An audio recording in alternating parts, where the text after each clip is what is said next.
Discuss करने हैं हमने। विच vitamin is essential for the blood clotting, तो ब्लड क्लॉट के लिए कौन सा ज़रूरी है विटामिन? विटामिन के ज़रूरी है। न्यू बॉर्न जो बेबी आता है उसमें भी हम विटामिन के लगा रहे होते हैं, 10 यूनिट लगा रहे होते हैं विटामिन के, ठीक है, क्योंकि अभी तक विटामिन के इनफ नहीं होता न्यू बॉर्न में।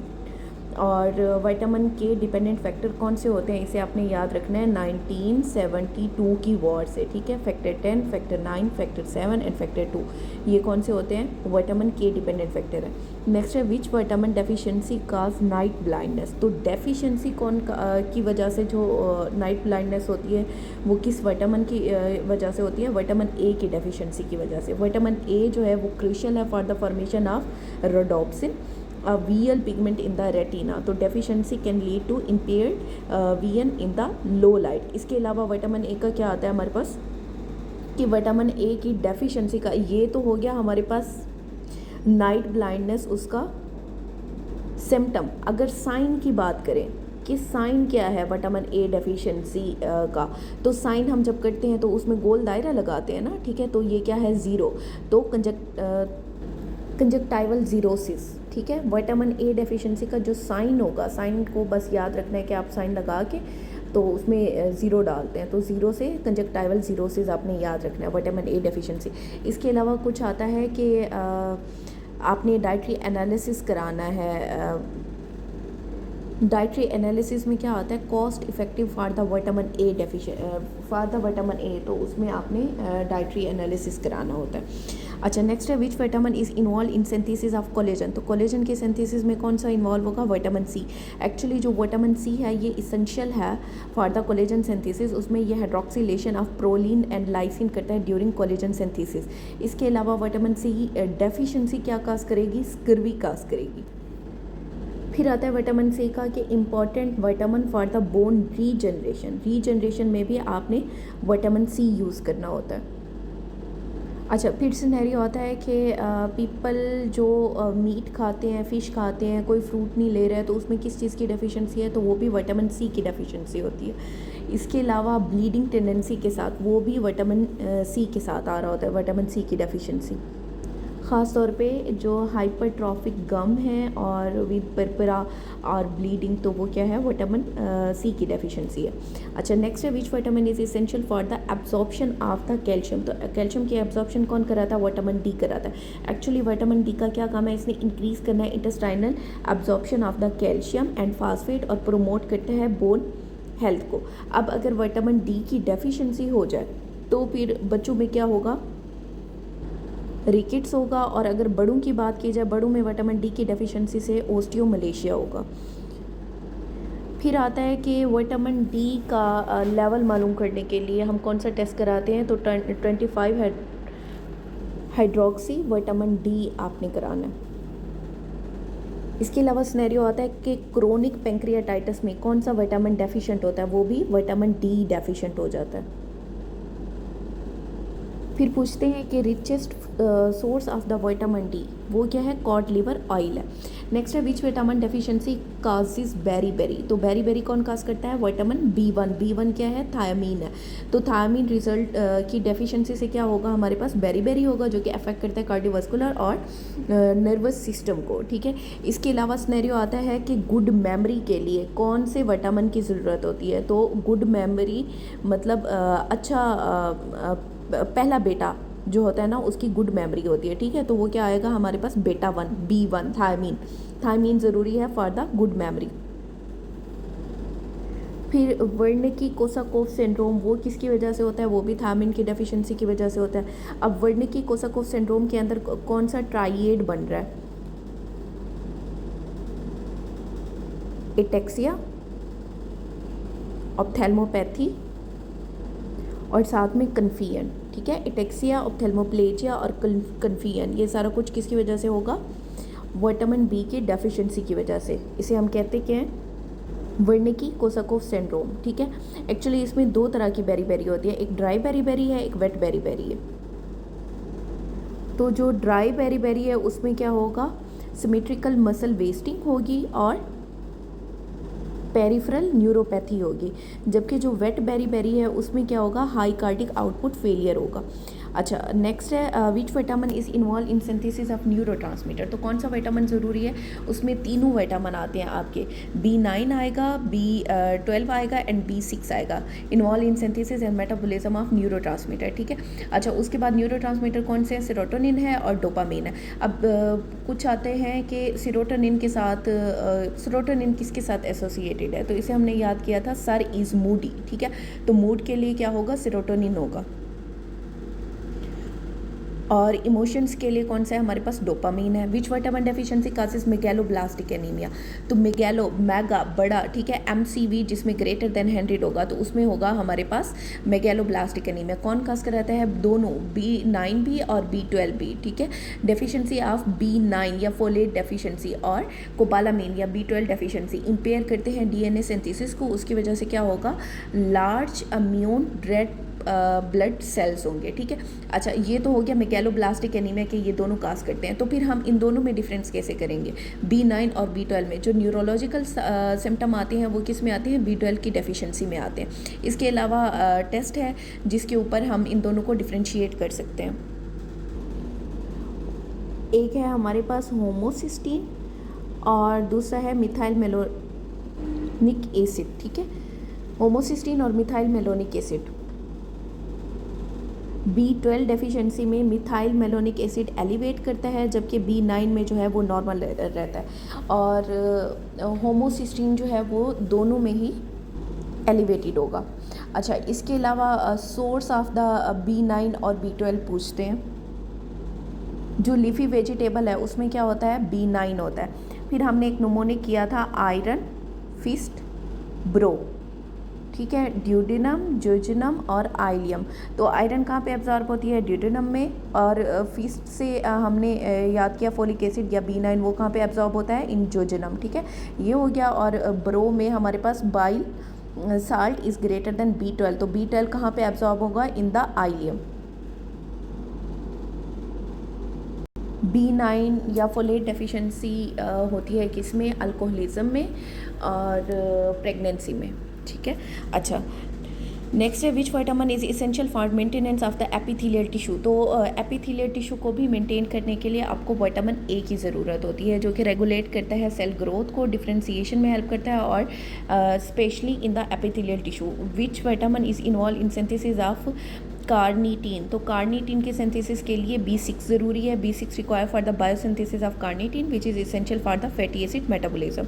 नेक्स्ट है विच विटामिन डेफिशिएंसी का स्कर्वी। तो ये हमने पहले डिस्कस कर लिया। Vitamin C, lack of vitamin C impair collagen formation leading to bleeding gum, bruising होगी और साथ में पुअर वुंड हीलिंग होगी। नेक्स्ट है which vitamin is essential for the synthesis of coenzyme A। तो कौन सा ज़रूरी है, विटामिन B5 ज़रूरी है। B5 क्या है, pantothenic acid is component of the coenzyme A, जो कि क्रूशियल है for the fatty acid metabolism. अच्छा नेक्स्ट है vitamin is involve in the metabolism of homocysteine. तो होमोसिस्टीन के मेटाबॉलिज्म में भी विटामिन B6, B9 और B12 ज़रूरी है, involve in converting the homocysteine to methionine या फिर cysteine. Which vitamin deficiency cause rickets. तो मैंने ये पहले बताया कि रिकेट्स किसकी वजह से होगा, विटामिन D डेफिशिएंसी, जो कि चिल्ड्रन में होती है। वो क्या काज करेगी, improper bone mineralisation leading to rickets. Which vitamin is essential. अच्छा अगर एडल्ट की बात होता हो तो उसमें osteomalacia. Which vitamin is essential for the maintenance of the bone health. तो बोन हेल्थ के लिए आपको विटामिन D की भी ज़रूरत है, ठीक है। इसने क्या करना है, कैल्शियम एब्जॉर्प्शन कराना है। और विटामिन के ने क्या करना है, बोन मैट्रिक्स और प्रोटीन फंक्शन करने। Next which vitamin is involve in synthesis of neurotransmitter like serotonin. तो वो कौन सा होगा, विटामिन B6 इन्वॉल्व होता है उसमें। B6 कोएंजाइम है for the synthesis of neurotransmitter जैसे सेरोटोनिन और गाबा। और गाबा इटसेल्फ क्या है, इनहिबिटरी है, ठीक है, गाबा इटसेल्फ इनहिबिटरी है। Which vitamin deficiency cause peripheral neuropathy. तो पेरिफेरल न्यूरोपैथी एक्चुअली हमारे पास दो होते हैं, एक होती है पेरिफेरल न्यूरोपैथी, एक होती है ऑप्टिक न्यूराइटस, ठीक है। जो पेरिफेरल न्यूरोपैथी होती है उसमें पेरिफेरी में क्या होता है, vitamin B1 is greater then B6 is greater than B12, जबकि ऑप्टिक न्यूराइटस में क्या होगा, B12 is greater then B6 आएगा। अच्छा नेक्स्ट है which vitamin is involve in protection of the cell from the oxidative damage. तो ऑक्सीडेटिव डैमेज की protection, ये एंटीऑक्सीडेंट कौन कौन सी चीज़ें होती हैं हमारे पास, वो है GT का, ठीक है। G से glutathione is greater than transferrin is greater than vitamin E, is greater than vitamin C, is greater than vitamin A, ठीक है। लेकिन इसमें उन्होंने क्या पूछा है हमसे, विटामिन की बात की है, तो ग्लूटाथायोन और ट्रांसफरिन जो है ये विटामिन नहीं है, तो ये एक्सक्लूड होगा। फिर क्या आ गया हमारे पास, विटामिन ई आएगा। अच्छा, नेक्स्ट है which vitamin deficiency cause anaemia, तो कौन से विटामिन B6 की डेफिशिएंसी से सिड्रोब्लास्टिक एनीमिया होगा, B9 और B12 की डेफिशिएंसी से क्या होगा हमारे पास, मेगालोब्लास्टिक एनीमिया होगा। विच vitamin is essential for the maintenance of the healthy skin, तो हेल्दी स्किन के लिए भी आपको विटामिन ए की ज़रूरत होती है। इसके अलावा सिनेरियो आता है हेल्दी हेयर्स के लिए, तो उसमें आपको जिंक की ज़रूरत होती है। अच्छा, नेक्स्ट है पोस्टमार्टम वीनस क्लॉट। अच्छा, जो पोस्टमार्टम, दो तरह की चीज़ें हैं हमारे पास, एक पोस्टमार्टम है और एक होता है प्री मॉर्टम, ठीक है। जो पोस्टमार्टम है, पोस्टमार्टम हम किसका करते हैं, मुर्गियों का, ठीक है, हैन मुर्गियाँ, उसमें क्या होता है हमारे पास पोस्टमार्टम होता है, तो चिकन फैट अपेरेंस किस में होगी, पोस्टमार्टम या फिर वीनस क्लॉट, ठीक है। और जो प्री मॉर्टम है, प्री मॉर्टम जो मरने से पहले लोग होते हैं वो ज़हीन होते हैं, ठीक है। मरने के बाद तो कोई पता नहीं है कोई ज़हीन है कि नहीं, तो लाइन ऑफ जहन किस में होगी, प्री मॉर्टम में होगी।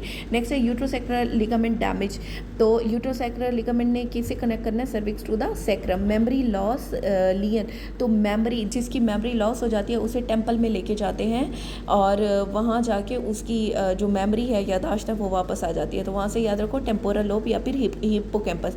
Necrosis in the brain, brain में नेक्रोसिस कौन सी टाइप की होगी, लिक्विफेक्टिव नेक्रोसिस होगी। इसके अलावा कोआगुलेटिव नेक्रोसिस होती है हार्ट में और किडनी और स्प्लीन में, और कोआगुलेटिव नेक्रोसिस में ही आपकी जो आउटर मेम्ब्रेन है वो डैमेज नहीं होती, वो परसिस्ट करती है आउटर मेम्ब्रेन कोआगुलेटिव नेक्रोसिस में, ठीक है। फिर आता है आपके पास पैन के अंदर पॉलीआर्थराइटिस नोडोजा, उसके अंदर कौन सी होती है, फाइब्रिनॉइड नेक्रोसिस होती है, और यही पॉलीआर्थराइटिस नोडोजा किसके साथ एसोसिएट करता है, विद द हेपेटाइटिस बी। फिर केशियस नेक्रोसिस है वो किस में होगी, टीबी में होगी। नॉन केजिएटिंग नेक्रोसिस किस में होगी, सार्काइटोसिस में होगी। आइलेट्स ऑफ द लिंगरहिन मेजोरिटी कहाँ पे होते हैं, बीटा सेल में, ठीक है। तो इसके अलावा आता है कि बीटा सेल मेनली कहाँ पे प्रेजेंट है, तो वो दुम में गुम होते हैं, tail of the pancreas. Growth hormone regulation कौन रेगुलेट करता है, सोमैटोस्टैटिन, जो कि इनिबिट करता है ग्रोथ हार्मोन की रिलीज को। एक्चुअली जो सोमैटोस्टैटिन है ना, ये 3 जगह पे प्रोड्यूस होता है और तीनों जगहों पे ही इसका काम क्या है, इनिबिशन करना। अब देखो, सोमैटोस्टैटिन कहाँ पे प्रोड्यूस होता है, D cell in the gastrointestinal tract, delta cell in the pancreas और न्यूरॉन इन द हाइपोथैलेमस, और तीनों जगहों पे ही इसका काम क्या होता है, इनिबिशन करना होता है।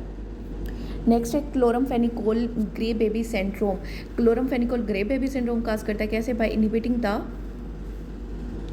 Mitochondrial protein synthesis. एक्चुअली ये जो इफेक्ट है ये इसका टॉक्सिक इफेक्ट है, क्लोरमफेनिकोल का टॉक्सिक इफेक्ट है। लेकिन अगर मैकेनिज्म की बात की जाए तो उसमें क्या आता है, डेफिशिएंसी ऑफ यूडीपी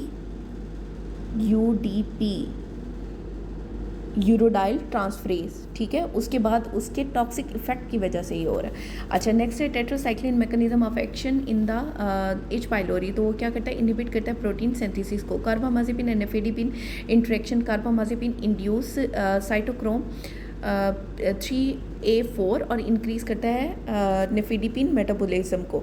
नेक्स्ट है हमारे पास एस्प्रिन टॉक्सिसिटी ट्रीटमेंट, तो क्या ट्रीटमेंट देते हैं आप, सोडियम बाइकार्बोनेट देते हैं जो कि अल्कलाइनाइजेशन ऑफ द यूरिन कराता है। फिर एक सिनेरियो दिया हुआ था डीके का जिसमें लो कार्बन डाइऑक्साइड होगी और ड्यू टू हाइपरवेंटिलेशन और हाई इनाइन गैप मिलता है आपको। डीके की ट्रीटमेंट में आप क्या देते हैं, फ्लूइड्स चलाते हैं ज़्यादा सारे और इंसुलिन पंप चला रहे होते हैं, साथ में पोटाशियम की रिप्लेसमेंट करते हैं। नेक्स्ट है हॉर्नर सिंड्रोम। हॉर्नर सिंड्रोम में क्या होता है, मियोसिस होता है, टोसिस होता है और एनहाइड्रोसिस होता है, और इसमें होता क्या है, सिंपैथेटिक नर्व का डैमेज होता है हॉर्नर सिंड्रोम में। ये देखो, ये आपको शो करा गया है हॉर्नर सिंड्रोम, ठीक है, neurological condition that affect the sympathetic nerve pathway. अब इसमें हो क्या रहा है, ये है टोसिस जिसे आप ड्रूपिंग ऑफ आईलिड कह रहे हैं, मियोसिस कंस्ट्रिक्शन ऑफ द प्यूपिल, और एनहाइड्रोसिस जिसमें lake of sweating on the face हो रही है। अब ये हॉर्नर सिंड्रोम जो है, ठीक है, ये एसोसिएट किसके साथ करता है, ये करता है लैटरल मेडोली सिंड्रोम के साथ एसोसिएट। अब लैटरल मेडोली सिंड्रोम में क्या होता है, अक्लूजन ऑफ द पाइका होती है, पोस्टीरियर इंफीरियर सेरिब्रल आर्टरी, और lateral part of the medulla involve होगा, mainly lateral part of the medulla oblongata और इसमें कोई भी सिग्निफिकेंट मोटर वीकनेस नहीं होती, ठीक है। और contralateral loss of the pain और टेम्परेचर होता है, और इप्सी लेटरल फेस जो सेंसेशन है वो लॉस होती है। अब इसमें क्रेनियल नर्व 5, 9, 10 और 11 इन्वॉल्व होगा, हॉर्सनेस होगी और डिस्फेजिया होगा, ठीक है। अब मेनली आपने यही चीज़ याद रखनी है, हॉर्नर सिंड्रोम किसके साथ होता है, लेटरल मेडुलरी सिंड्रोम, या जिसे हम कहते हैं विलन 1, ठीक है। और उसके साथ क्या होगा, वर्टाइगो होगा, एटेक्सिया होगा और निस्टिगमस होगा। और इसके अपोजिट देखो क्या है हमारे पास, मीडियन मेडुलरी सिंड्रोम है। अब मीडियन मेडुलरी सिंड्रोम में क्या होगा, occlusion of the anterior spinal artery और medial part of the medulla oblongata इसमें इन्वॉल्व होता है, ठीक है। फिर मोटर इफेक्ट इसका क्या है कि कॉन्ट्रालेटरल हेमीप्रेसिस हो जाएगा। सेंसरी इफेक्ट में क्या होगा, contralateral loss of the proprioception होगा। और क्रेनियल नर्व इन्वॉल्वमेंट, इसमें क्रेनियल नर्व, टेर पाल्सी, इप्सीलेटरल टंग वीकनेस। हमेशा याद रखना टंग टू वर्ड्स मूव करती है डैमेज के, जहाँ पे जिस साइड का डैमेज होगा टंग उसी साइड पे मूव करेगी, ठीक है, towards the side of the लियन।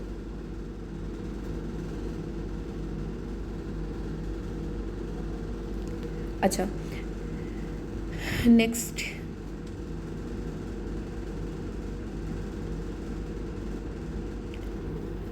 Hyperthyroidism adjacent treatment, तो उसमें आपने क्या देना है, बीटा ब्लॉकर जैसे प्रोप्रानोलोल।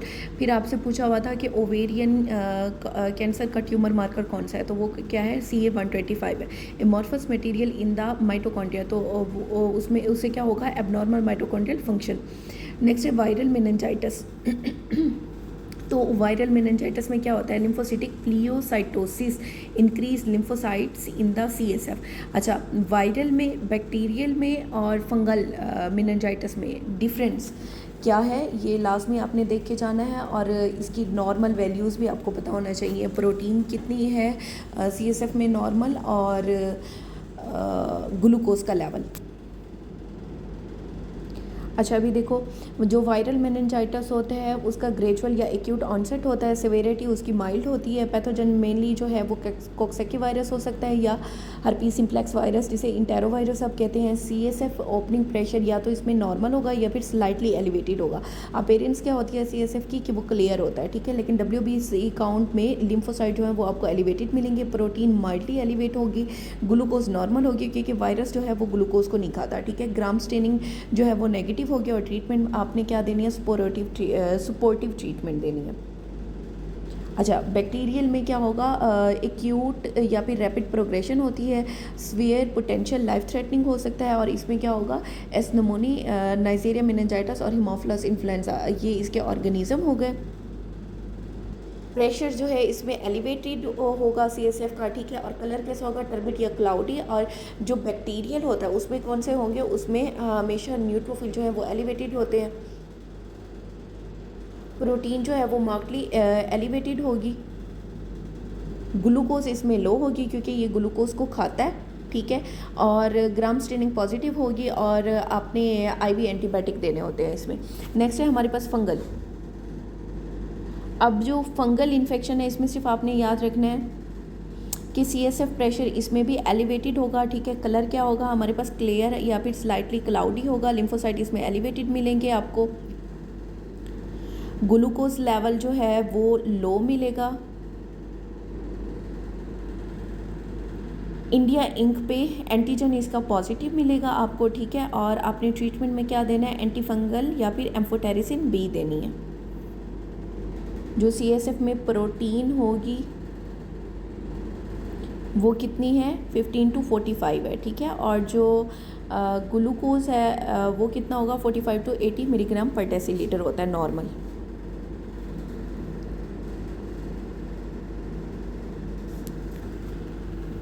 अच्छा, नेक्स्ट है हमारे पास थिनार एमिनेंस एट्रोफी। तो थिनार मसल, थिनार वो कौन से होते हैं, हमारे थंब वाली साइड के, ठीक है। उसकी अगर एट्रोफी हो गई है तो किसकी वजह से होगी, मीडियन नर्व डैमेज होने की वजह से। Renal doses not needed in, तो रीनल डोजेज को आप एडजस्ट नहीं करते किसमें, लिनाग्लिप्टिन में, क्योंकि ये एक्सक्रीट होती है वाया GI ट्रैक्ट, जैसे बाइल, ठीक है, वहाँ से एक्सक्रीट होती है। नेक्स्ट है codominance both allele have an equal effect on phenotype. और non lactose fermenting UTI cause, तो वो कौन सा होगा, प्रोटियस। और प्रोटियस की स्वार्मिंग मोटेलिटी होती है। लैक्टोज इंटॉलरेंस सिनेरियो, उसमें क्या होगा, लैक्टोज इंटॉलरेंस की वजह से गैस प्रोडक्शन होगी, ब्लॉटिंग होगी, डायरिया होगा। और कोएंजाइम विद विटामिन बी, तो वो कौन सा है, विटामिन बी 1, 2 एंड 6। अच्छा, नेक्स्ट है जो कि एक्ट करते हैं ऐसा कोएंजाइम। और B1 के साथ आता है, अगर B1 की डेफिशिएंसी हो गई है तो उससे क्या होगा, लो हो जाएगा ट्रांसकीटोलेज एक्टिविटी, ठीक है। अच्छा, नेक्स्ट है corneal opacity and mouth ulcer. तो कॉर्निया में ओपेसिटी, माउथ अल्सर किसकी वजह से होगा, राइबोफ्लेविन। राइबोफ्लेविन की डेफिशिएंसी की वजह से एक्चुअली होता क्या है, ग्लोसाइटस हो सकता है, जिंजवाइटिस हो सकता है, और कॉर्नियल वस्कुलराइजेशन हो सकती है, ठीक है। ये सारा कुछ राइबोफ्लेविन की डेफिशिएंसी के साथ है। इसके अलावा चिलोसिस और स्केली डर्माटाइटिस, वो भी राइबोफ्लेविन की डेफिशिएंसी की वजह से। नेक्स्ट है blow out fracture injury to the inferior orbital nerve, ठीक है, उससे नमनेस होगी। Loose areolar tissue found in कहाँ पे होंगे, सबकट टिश्यू के अंदर। और बीटा ब्लॉकर एंड एरिथमियास, तो उन्होंने क्या करना है, ब्लॉक करना है बीटा एड्रेनर्जिक रिसेप्टर को और रिड्यूस करते हैं heart rate and contractility. Paediatric oedema, बच्चों में एडिमा किसकी वजह से होता है, ड्यू टू डिक्रीज प्रोटीन, ठीक है। प्रोटीन कौन सी, एल्ब्यूमिन। एल्ब्यूमिन लॉस हो गई, ठीक है। एल्ब्यूमिन अगर कम हुई, हाइपो, ठीक है, हाइपो जो है एल्ब्यूमिनीमिया, हाइपो के ओ से याद रखो व्हाट, नेफ्रो का ओ जो है आपने बड़ा लिखना है, ठीक है। तो हाइपो एल्ब्यूमिनीमिया से आपको नेफ्रोटिक सिंड्रोम याद रहेगा। नेक्स्ट है hyperthyroidism and wide pulse pressure, तो उसमें क्या होगा, इंक्रीज कार्डिक आउटपुट हो जाएगा और डिक्रीज हो जाएगी पेरिफेरल रेजिस्टेंस। आगे है pregnancy effect on systemic vascular resistance and cardiac output, तो क्या इफेक्ट होगा प्रेगनेंसी का, डिक्रीज हो जाएगी सिस्टेमिक वास्कुलर रेजिस्टेंस और इंक्रीज हो जाएगी कार्डियक आउटपुट। और नेक्स्ट है पायोग्लाइटाजोन मैकेनिज्म ऑफ एक्शन, तो इसने क्या करना है, एक्टिवेट करना है PPAR गामा और इंक्रीज करता है इंसुलिन की सेंसिटिविटी को। GFR क्लियरेंस आप कैसे मालूम करते हैं, इन्यूलिन से, ठीक है, use for to measure the GFR। Pancreatic insufficiency and fat meal, अब देखो टाइटस या कोई भी इस तरह का इशू है कि पेंक्रियाज जो है वो काम करना छोड़ गया, ठीक है, तो आपने जो फैटी मील लिया तो उसमें क्या होगा, फैट की डाइजेशन नहीं होगी और स्टीटोरिया हो जाएगा। अच्छा, नेक्स्ट है white patches on the oesophagus are indicative of, तो वाइट पैचेस जो कैंडाइडा है, तो इसे हमने कैसे याद किया था, candidians are the white and pseudo. तो वाइट पैचेस किसकी वजह से होंगे, कैंडेडिएसिस की वजह से, और सूडो मतलब सूडो हाइफी इसमें मिलते हैं, ठीक है। इसोफेगल कैंडेडिएसिस होगा cause by the candida albicans. Common होता है किसमें, अम्यूनो कंप्रोमाइज पेशेंट जैसे डायबिटिक पेशेंट हो गया, ठीक है, present with the white adherent plaque on the endoscopy. Next है trauma patient with the isolated liver injury dropping HP initial management, ठीक है। अच्छा, लीवर इंजरी हो गई है, जब लीवर इंजरी हो गई है तो जाहिर सी बात है वो प्रोफ्यूजली ब्लीड करेगा, तो आपने ब्लड ट्रांसफ्यूजन करनी है और साथ में क्या कराना है, लेप्रोटमी करनी है। Haemodynamically unstable patient with the intraabdominal bleeding require immediate surgical exploration. Next है pregnant women on the phenytoin has risk of foetal complication, तो फेनिटॉइन पे है, ठीक है। फेनिटॉइन ने क्या कराना होता है, जिंजवल हाइपरप्लेसिया कराना होता है। अब यहाँ पे जिंजवल हाइपरप्लेसिया नहीं दिया हुआ, लेकिन ये मेनली क्या काज करा रहा है, इसमें फीटल हाइडेंशन सिंड्रोम, ठीक है। अब इसमें होता क्या है, फीटल हाइडेंशन सिंड्रोम के अंदर आपको क्रेनोफेशियल डिफेक्ट मिलेंगे, लिम्फ एबनॉर्मेलिटी मिल सकती है और साथ में ग्रोथ रिटार्डेशन। अच्छा बच्चों, ये देखो, ये है आपका फीटल हाइडेंशन सिंड्रोम। इसमें क्या होगा, पी हैंड से आपने याद रखना है। पी से क्या, क्लेफ्ट पैलेट होगा, क्लेफ्ट लिप होगा। एच से क्या है हमारे पास, हेड स्मॉल साइज होगा, हार्ट डिफेक्ट आ सकते हैं, हिस्टोटिज्म होगा और फेस की एबनॉर्मेलिटी हो सकती है, ठीक है। और साथ में डिजिट्स जो हैं और या नेल उनकी एबनॉर्मेलिटी, ठीक है। उसके अलावा क्या होगा, हमारे पास एम्ब्रियोपैथी हो सकता है और न्यूरोलॉजिकल डिफेक्ट आ सकते हैं। अच्छा, नेक्स्ट है young female with the neck swelling and fever for 3 month likely diagnosis. अब देखो नेक स्वेलिंग, लेकिन साथ में क्या है, फीवर 3 माह से, ठीक है, काफ़ी अरसे की हिस्ट्री हो फीवर की, ख़ास तौर पे फॉर लास्ट 3 मंथ, या फिर नाइट स्वेट्स हो और नेक स्वेलिंग जैसे लिम्फेडिनोपैथी की तरफ जा रहे हैं ना, तो ये क्या है हमारे पास, ट्यूबरकुलस लिम्फेडिनाइटिस। और वट अच्छा, टीबी के अंदर क्या होता है हमारे पास, केशियस नेक्रोसिस होती है, ठीक है, लिम्फ नोड भी इन्वॉल्वमेंट होती है टीबी में। नेक्स्ट है which differentiate Mallory Weiss tear from the Boerhaave syndrome. अच्छा, इन दोनों में डिफरेंस क्या है, जो मैलरी वेस्टियर होता है ना, इसमें एम से मैलरी, एम से म्यूकोजल लेयर, तो जो म्यूकोजल लेयर को इन्वॉल्व करेगा वहाँ की इंजरी होगी तो वो मैलरी वेस्ट होगा, लेकिन अगर ट्रांसम्यूरल है, तीनों मतलब लेयर्स को इन्वॉल्व कर रहा है, तो वो क्या होगा हमारे पास, बोरहेव, ठीक है। बस ये डिफरेंस है इन दोनों में। नेक्स्ट है posterior duodenal ulcer can erode which artery, तो कौन सी आर्टरी को इरोड करेगा, gastroduodenal artery. Posterior ulcer can erode gastroduodenal artery leading to, जिससे क्या होगा हमारे पास, मैसिव अपर जीआई ब्लीड होगा। लेकिन अगर बात करें bleeding from the lesser curvature of the stomach, ठीक है, तो फिर कौन सी आर्टरी ब्लीड करेगी, मेनली लेफ्ट गैस्ट्रिक आर्टरी। अच्छा, नेक्स्ट है abductor longus is innervated bye adductor longus is innervated by, ठीक है। जो एडक्टर होते हैं वो कहाँ पे होते हैं, मीडियल साइड ऑफ द जो थाई है ना, उसे सप्लाई कर रहा है आपकी ऑब्स्चुरेटर नर्व, ठीक है। जो anterior side of the thigh है उसमें क्या होता है, फेमरल नर्व। पोस्टीरियर पे क्या होता है हमारे पास, सियाटिक नर्व होती है। अच्छा, नेक्स्ट है primary arterial supply of the femoral head in children. तो बच्चों में हमने याद किया था बच्चू ऑप्चू, ठीक है, तो ऑप्चू से बच्चू ऑप्चू ऑब्चुरेटर आर्टरी आ जाएगी। लेकिन अगर एडल्ट की बात करें तो उसे हमने आर्म निमोनिक से किया था। ए से क्या है हमारे पास, एडल्ट, ठीक है, उसमें आर से retinacular artery is greater than medial circumflex artery. अच्छा, नेक्स्ट है CT finding typically of the sub ड्यूरल haematoma. तो सब ड्यूरल हीमाटोमा में आपको क्या मिलता है, क्रीसेंट शेप, डेंसिटी मिलती है, ठीक है। और जो subdural haematoma are the venous bleed, ठीक है, कौन सा ब्लीड है, ये वीनस ब्लीड है जो कि क्रीसेंट शेप कलेक्शन करता है। और एपीड्यूरल ब्लीड, एपीड्यूरल जो होता है वो कौन सा देता है, लेंस शेप ब्लीडिंग, ठीक है। उसके बाद आता है आपका सब अरेक्नाइड हैमरेज। तो सब अरेक्नाइड हैमरेज किसकी वजह से होता है, ड्यू टू बेरी एन्यूरिज्म, और इसमें सीएसएफ में आपको ब्लीडिंग मिलती है, ठीक है। अच्छा, नेक्स्ट है a tumour at the base of the appendix require. अच्छा, याद रखना जब बेस ऑफ द अपेंडिक्स पे ट्यूमर हो और वो ग्रेटर देन 2 सेंटीमीटर हो तो ये इसके लिए आपने हेमिकोलेक्टमी करनी है, क्योंकि इसका रिस्क होता है मेटास्टेसिस का या फिर कार्सिनाइड सिंड्रोम की तरफ जाता है ये। नेक्स्ट है left sided abdominal pain with the leukocytosis, what is the best investigation. तो लेफ्ट साइडेड एब्डोमिनल पेन है, ठीक है। लेफ्ट साइड पे क्या पड़ा है हमारे पास, सिग्माइड कोलोन पड़ा हुआ, ठीक है। तो सस्पेक्टेड डायवर्टिकुलाइटिस, टिपिकली कौन सा, सिग्माइड कोलोन, तो सिग्माइडोस्कोपी प्रेफर करेंगे आप। नेक्स्ट है एंटीरियर टंग नमनेस आफ्टर सब मैंडिबुलर। अब देखो सब मैंडिबुलर ग्लैंड की आपने सर्जरी की है, ठीक है, तो एंटीरियर टंग में नमनेस हो गई है, तो एंटीरियर 2/3 ऑफ द टंग को कौन सप्लाई कर रहा था, lingual branch of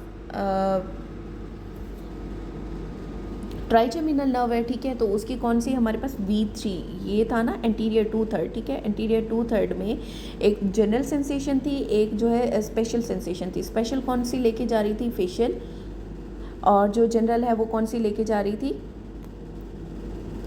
mandibular branch of trigeminal nerve, ठीक है। जो पोस्टीरियर है ये हो गया आपके पास पोस्टीरियर पार्ट, ठीक है। पोस्टीरियर में जनरल और स्पेशल दोनों कौन सी लेके जाती हैं, 9th, और मोस्ट पोस्टीरियर पार्ट में 10-10 हमने किया था।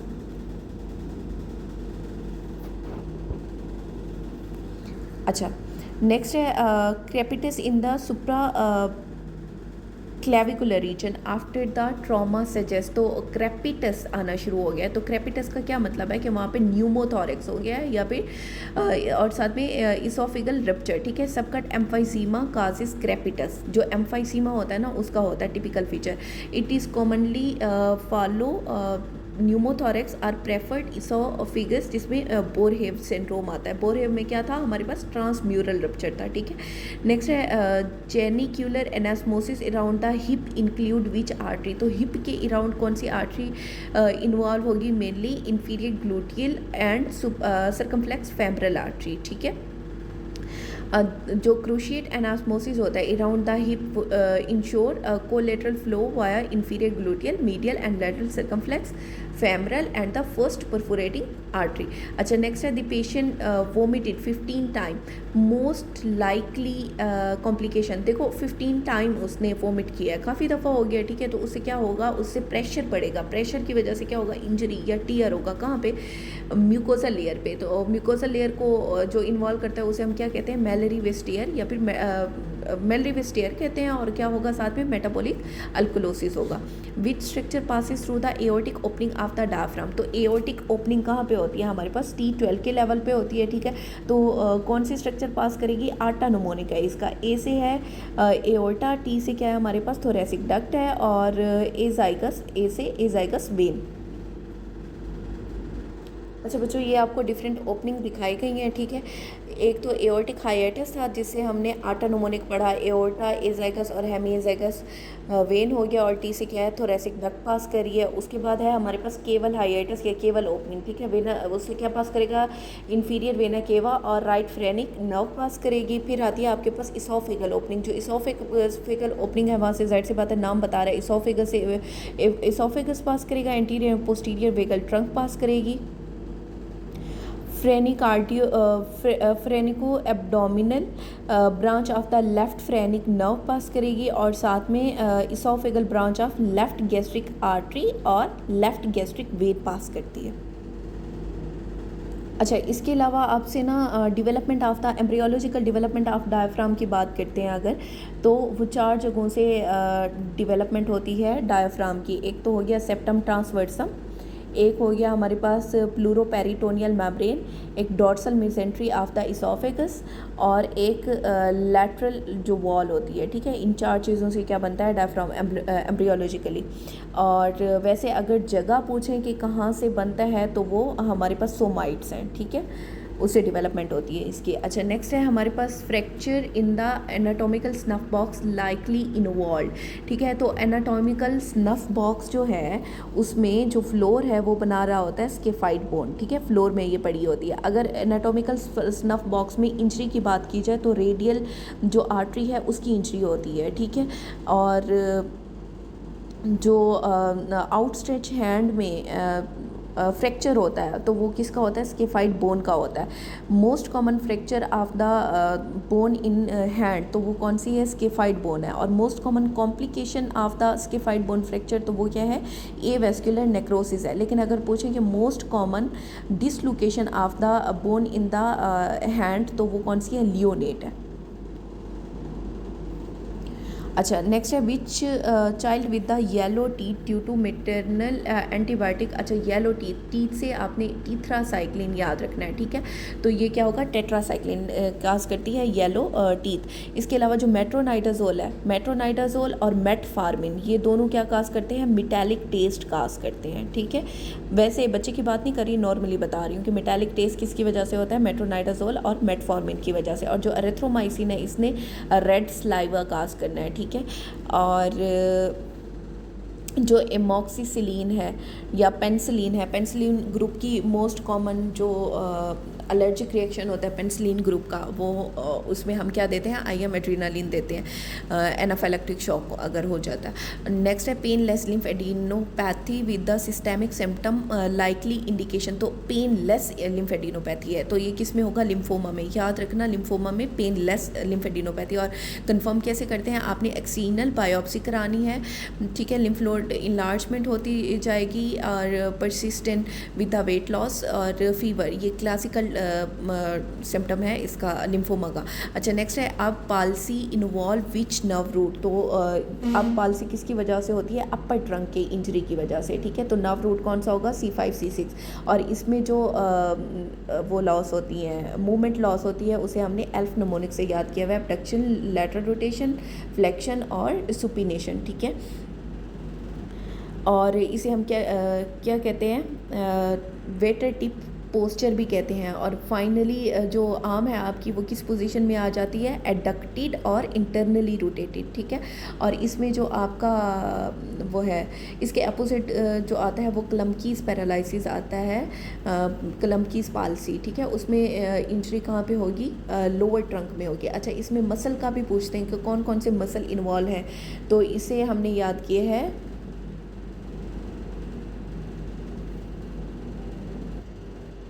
बीट्स निमोनिक से, ठीक है।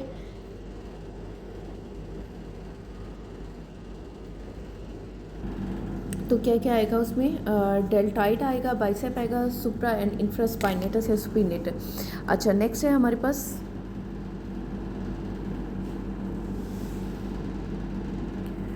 विच branch of middle cerebral artery supply the motor cortex and the internal capsule. अब देखो, मिडल सेरिब्रल आर्टरी की ब्रांच की बात कर रहे हैं, ठीक है। तो वो कौन सी होगी हमारे पास, lenticulostriate arteries, the small penetrating artery branch from the MCA supply the internal capsule और बेसल गैंग्लिया क्लोयन लीड टू लेक्यूलर इन्फार्क्ट, ठीक है।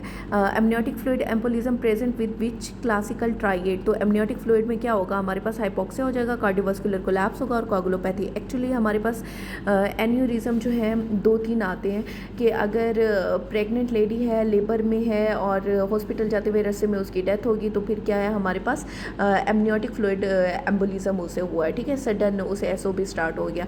फिर आता है कि प्रेग्नेंट लेडी हॉस्पिटल चेकअप के लिए जा रही थी, लेकिन उसमें कोई लेबर पेन की हिस्ट्री नहीं होती और रास्ते में उसका एक्सीडेंट हो जाता है तो डेथ हो जाती है। तो ये क्या है हमारे पास, फॉर्चुनस डेथ है, ठीक है। फिर आता है कि एक बंदा है, उसका कोई बोन का फ्रैक्चर हो गया, ठीक है, और आफ्टर 72 आवर या 2-3 दिन की हिस्ट्री दी होती है, उसके बाद जो है उसे एसओबी हुआ और फिर उसकी डेथ होगी। फिर क्या होगा, फैट एम्बोलिज्म होगा। लेकिन ये है कि ऑपरेशन हुआ और घंटे 2 के अंदर क्या होगा, एसओबी स्टार्ट हो गया, तो वो क्या है हमारे पास, और फिर पर्सन की डेथ होगी, तो वो होगा पल्मोनरी एम्बोलिज्म। नेक्स्ट है hypoxic cell swelling is due to, तो किसकी वजह से होगी, सोडियम पोटाशियम पंप फेलियर की वजह से। ऑस्मोटिक वाटर इनफ्लक्स होता है, ठीक है। एटीपी डिप्लीशन हो गया जिसकी वजह से आयन पंप का जो फंक्शन है वो अफेक्टेड होता है। उससे क्या होगा, sodium causing sodium and water to accumulate intracellularly और फिर सेल का एडिमा स्टार्ट हो जाता है।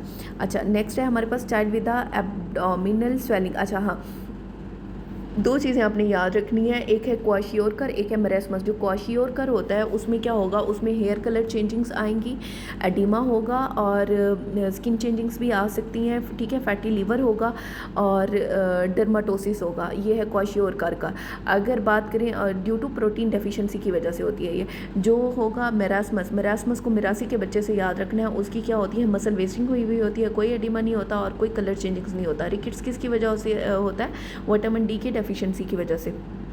अच्छा, नेक्स्ट है हमारे पास ALT and bilirubin with the normal GGT। अच्छा बच्चों, अगर GGT इंक्रीज़ होगा तो प्रेगनेंसी में GGT का लेवल जो होता है वो इंक्रीज़ होता है। तो ALT और AST किस किस डिजीज़ में इंक्रीज़ होते हैं ये आपने याद रखना है। ALT L से जो है वो क्या होगा हमारे पास, लीवर, ठीक है। L से लीवर और वायरल के एंड में भी क्या आ रहा है, एल आ रहा है, ठीक है। वायरल, तो वायरल हेपेटाइटिस में क्या होगा हमारे पास, ALT इंक्रीज़ होगा। जितनी भी ड्रग्स हैं अफेक्ट कर रही हैं लीवर के ऊपर, उसमें ALT इंक्रीज़ होगा। और दूसरा है AST, S से शराब, S से AST, ठीक है। तो अल्कोहलिक्स में AST जो है वो इंक्रीज़ कर जाता है। नेक्स्ट है hernia below and lateral to the pubic tubercle. Below and lateral to the pubic tubercle कौन सा होगा हमारे पास, फेमरल हार्निया होगा। अच्छा, इसका हमने निमोनिक क्या किया था, डायरेक्ट और इनडायरेक्ट हर्निया का, तो उसे हमने याद किया है MD लाई निमोनिक से, ठीक है। Medial to the inferior epigastric vessel कौन सा होगा हमारे पास, डायरेक्ट हर्निया, और lateral to the inferior epigastric vessel क्या होगा हमारे पास, इनडायरेक्ट।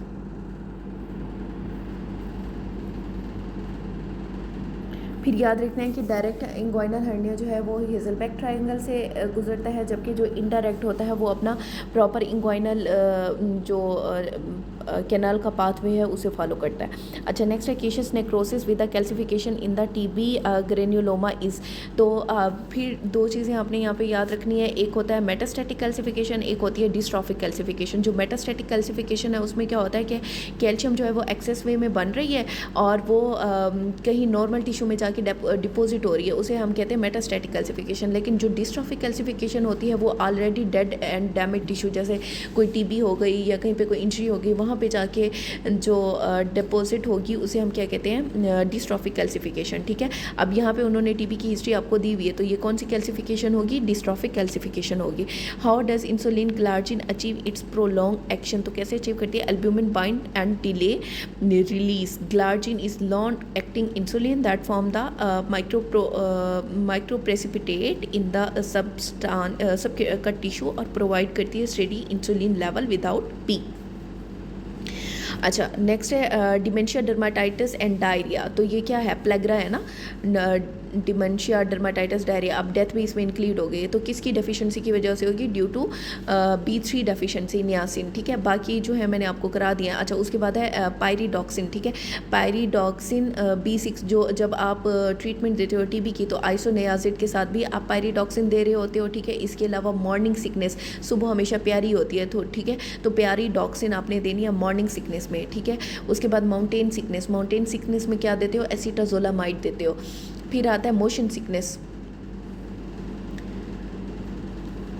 तो मोशन सिकनेस जब आप चलते हो तो आइसक्रीम का स्कोप लेके चलते हो। ठीक है, तो उसमें क्या देंगे, स्कोपोलामीन देंगे। फिर आता है आपके पास एयर सिकनेस। तो एयर सिकनेस को याद रखना है, हवा में साइकिल चलाना, तो क्या होगा, साइक्लिजीन। ठीक है, अच्छा, नेक्स्ट है phenytoin is associated with all except. अब देखो सबके साथ एसोसिएट करता है एक्सेप्ट रेटिनोपैथी। ठीक है, जो फेनिटोइन है इसने क्या करना है, कासिस फोलेट डेफिशिएंसी, जिंजवल हाइपरप्लेजिया, एटेक्सिया, निस्टिग्मस और टेराटोजेनिक है। Retinopathy is not typical adverse effect. ठीक है, अच्छा, इसके अलावा आता है हमारे पास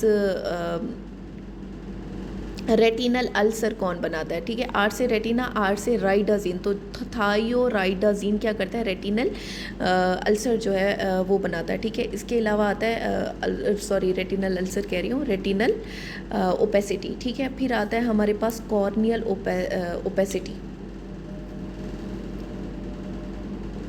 और साथ में लेंस ओपेसिटी। ठीक है, लेंस ओपेसिटी कौन कराता है, हमारे पास जो प्रो बंदे होते हैं ना वो लेंस लगाते हैं, तो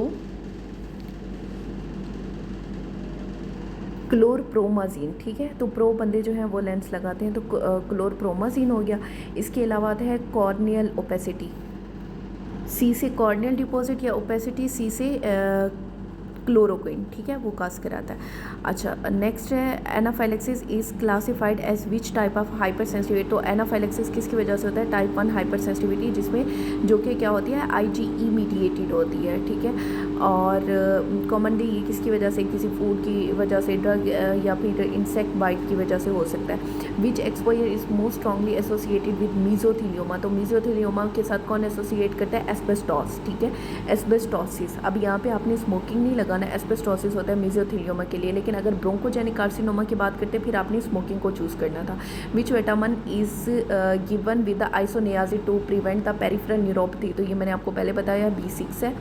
अच्छा, painless haematuria in the chronic smoker most likely indicate. अब क्रोनिक स्मोकर है और पेनलेस हीमाचूरिया, तो ये क्या इंडिकेट कर रहा है, ट्रांजिशनल सेल कार्सिनोमा। ठीक है, इसके अलावा ऑर्गेनिज्म पूछते हैं कौन सा एसोसिएट करता है विद द ब्लैडर कार्सिनोमा, तो वो है Schistosoma haematobium. Which statement correctly differentiate direct and indirect inguinal hernia. तो वो MD लाइनोमोनिक मैंने आपको अभी बताया।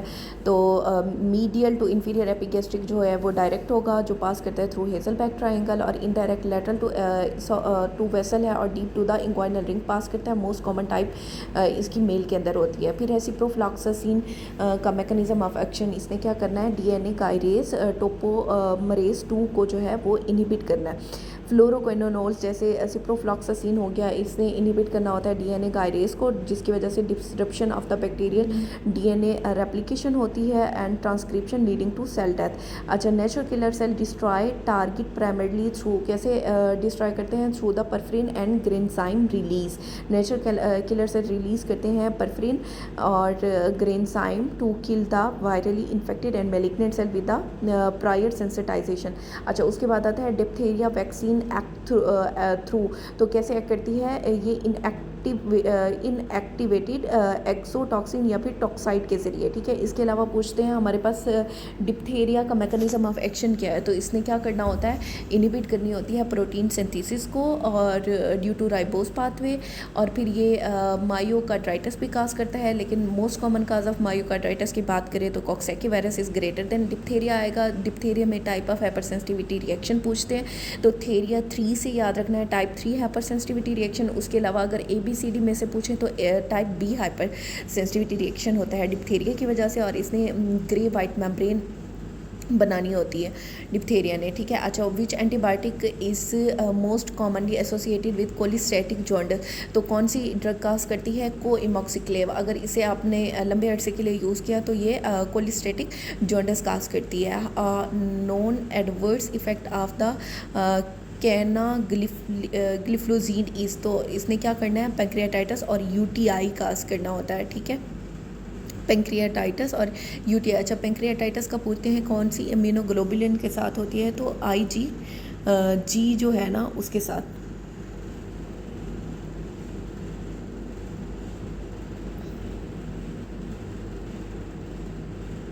IgG के साथ। अच्छा,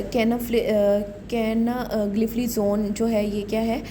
SGL2 इनिबिटर है जो इंक्रीज़ करती है यूरिनरी ग्लूकोज एक्सक्रीशन को, this predisposing patient to urinary tract infection और rarely euglycaemic ketoacidosis or pancreatitis. अच्छा, नेक्स्ट है white patch on the oesophagus in immunocompromised patient, तो किसकी वजह से होगा? इसोफेगल कैंडिडियासिस की वजह से होगा, और सूडोहाइफी इसमें होते हैं, ठीक है। और एक तो सूडोहाइफी हो गया, और उसके बाद है एस्परजिलस, उसमें सेप्टेट हाइफी बनते हैं। नेक्स्ट है और म्यूकर में नॉन सेप्टेट या एसेप्टेट होते हैं। A trauma patient with isolated liver injury and falling HP, what next step if unstable, तो फिर अब आपने क्या करना है? ब्लड ट्रांसफ्यूजन करनी है और एक्सप्लोरेटरी लेप्रोटमी करनी है। Phenytoin exposure during pregnancy lead to, तो उससे क्या होगा? फेटल हाइडेनटाइन सिंड्रोम, ये मैंने आपको बता दिया क्या होता है। अच्छा, नेक्स्ट है a young female with a chronic neck swelling and fever, ये भी मैंने आपको बता दिया है। ट्यूबरकुलस लिम्फेडिनाइटिस, मेलरी वेस्टियर और बोरहेव भी हमने कर लिया। अच्छा, नेक्स्ट है पोस्टीरियर ड्यूडेनल अल्सर, ये भी कर लिया हुआ। एडक्टर ये भी हो गया। 2.5 centimetre tumour at the base of the appendix, next step, तो आपने उस क्या करना है? राइट हेमिकोलेक्टमी, ये भी हमने कर लिया। और हाँ, ये देखो, double bubble sign in the Down syndrome in new born baby indicate, तो क्या इंडिकेट करेगा? Duodenal atresia. एक्चुअली आपने ना 5 A's of the Down syndrome याद करना है। A से एडवांस मेटरनल एज, A से ALL होगा, AML होगा, एडवांस मेटरनल एज हो गई, ठीक है। और ड्यूडेनल एट्रेजिया हो गया, और अल्जाइमर डिजीज़, ये एसोसिएट करते हैं with the Down syndrome. Down syndrome में होता क्या है? Over expression of the gene trisomy 21 है ये, और एपिकेंथल फोल्ड इसमें होते हैं, और सिंगल पाल्मर क्रीज होती है। अब डाउन सिंड्रोम के लिए टेस्ट कौन सा कराते हैं? 2 टेस्ट होते हैं, एक ट्रिपल टेस्ट होता है, एक क्वाड्रिपल टेस्ट होता है। जो ट्रिपल टेस्ट होता है उसमें आपने क्या कराना होता है? उसमें इंक्रीज़ हो जाता है HCG और इनिबिन का लेवल, ठीक है, और डिक्रीज़ होता है हमारे पास अल्फ़ा फीटोप्रोटीन। फिर पूछते हैं हमारे पास और अल्फ़ा फीटोप्रोटीन का लेवल इंक्रीज़ किस में होता है? तो इनएनकेफली में, और न्यूरल ट्यूब डिफेक्ट जो है उनमें अल्फ़ा फीटोप्रोटीन का लेवल ज़्यादा होता है।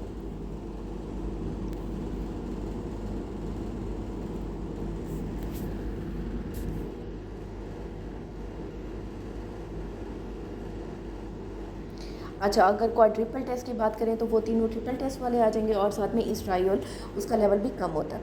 अच्छा, नेक्स्ट है drooping of the angle of the mouth after submandibular gland excision is due to injury to, तो कहाँ पे इंजरी होगी?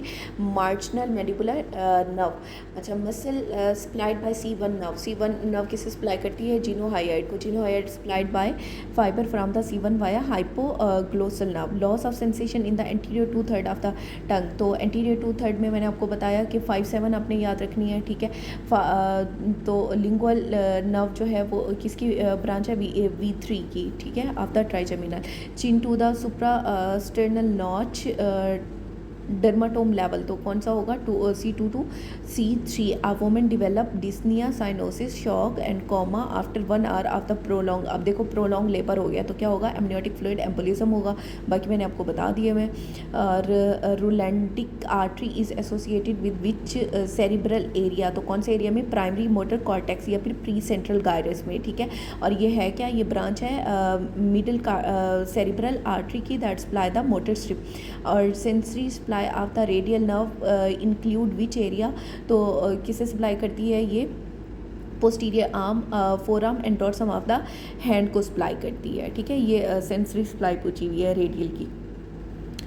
अच्छा, नेक्स्ट है हमारे पास instability of the knee joint is associated with which muscle, तो नी जॉइंट की इंस्टेबिलिटी किसके साथ होगी? रेक्टस फेमरस के साथ होगी, क्योंकि रेक्टस फेमरस असिस्ट करता है इन द हिप फ्लेक्शन और नी एक्सटेंशन कंट्रीब्यूट करता है to the knee joint stability. अच्छा, नेक्स्ट है sciatic nerve supply the muscle group, तो शैटिक नर्व किसे सप्लाई करती है? हैमस्ट्रिंग मसल्स को सप्लाई करी होती है sciatic nerve innervate hamstring group, जैसे bicep femoris, semimembranosus and semitendinosus. Waddling gait is caused by injury to, तो वेडलिंग गेट किसकी वजह से होती है? सुपीरियर ग्लूटियल नर्व के डैमेज होने की वजह से। अब जो सुपीरियर ग्लूटियल नर्व है ये किसे सप्लाई करती है? ग्लूटियस मीडियस और मिनिमस को, जबकि ग्लूटियस मैक्सिमस को कौन सप्लाई करती है? इंफीरियर ग्लूटियल नर्व सप्लाई करी होती है। और thoracodorsal artery arise from which artery, तो ये ब्रांच है आपकी एक्सिलरी आर्टरी की। एक्चुअली एक्सिलरी आर्टरी के हमारे पास 3 पार्ट्स हैं जो कि डिवाइडेड होते हैं बाय पेक्ट माइनर मसल, और इसकी हर पार्ट से डिफरेंट ब्रांच है। जैसे पार्ट 1 है उससे 1 ब्रांच, पार्ट 2 से 2 ब्रांचेज और पार्ट 3 से 3 ब्रांचेस निकलती हैं। ये आपको दिखाएगी एक्सिलरी आर्टरी की ब्रांचेस, ठीक है। फर्स्ट सेगमेंट से एक ब्रांच निकलेगी, सुपीरियर थोरेसिक आर्टरी, सेकंड से 2 ब्रांचेस हैं, थोरैकोएक्रोमियल आर्टरी और लेटरल थोरेसिक आर्टरी, और थर्ड से हमारे पास 3 ब्रांचेस हैं। एक सबस्कैपुलर आर्टरी है, दूसरी पोस्टीरियर ह्यूमरल सर्कमफ्लेक्स है और तीसरी एंटीरियर ह्यूमरल सर्कमफ्लेक्स है। जो सबस्कैपुलर आर्टरी है उसकी फर्दर ब्रांचेस कौन सी हैं? सर्कमफ्लेक्स स्कैपुलर आर्टरी और थ्रैकोडार्सल आर्टरी। अच्छा, नेक्स्ट है Councilman body are seen in which condition, तो कौन सी कंडीशन में मिलेगा आपको? वायरल हेपेटाइटिस में। Councilman body are eosinophilic apoptotic hepatocyte in the viral hepatitis, और स्पेशली जो येलो फीवर है उसमें आपको कॉन्सलमेंट बॉडीज़ मिलती हैं। शॉक इज़ बेस्ट डिफाइंड है, तो शॉक को आप कैसे डिफाइन करते हो कि परफियन का कोई प्रॉब्लम है, ठीक है। शॉर्ट में इनएडिक्वेट टिश्यू परफियन होती है। नेक्स्ट है pact major muscle flap receive blood supply from which artery, तो कौन सी आर्टरी सप्लाई करेगी? थोरैकोएक्रोमियल आर्टरी सप्लाई करेगी, जो कि मेन वेस्कुलर ब्रांच है from the pect major muscle flap. Function of the pectoralis major muscle include, तो पैक्ट मेजर ने क्या करना होता है? आर्म की एडक्शन करनी होती है और मीडियल रोटेशन करनी होती है। Pact major muscle involve in adduction, flexion और medial rotation of the upper. Most common tumour at the cerebellopontine angle, तो वो कौन सा होता है? एकॉस्टिक न्यूरोमा होता है, जो कि वेस्टिबुलर शोनुमा जिसे हम कहते हैं, ठीक है। अच्छा, which organ receive afferent from the sub capsular sinus, तो कौन लेता है? लिम्फ नोड्स जो है वो रिसीव करते हैं। अच्छा, और पायर पैचेस में क्या बन रहा होता है? जो आपकी IgA एंटीबॉडी है वो बन रही होती है in Peyer patches. 23-year-old male present with the right lower quadrant abdominal pain, fever, leukocytosis. What is the next best step in the management?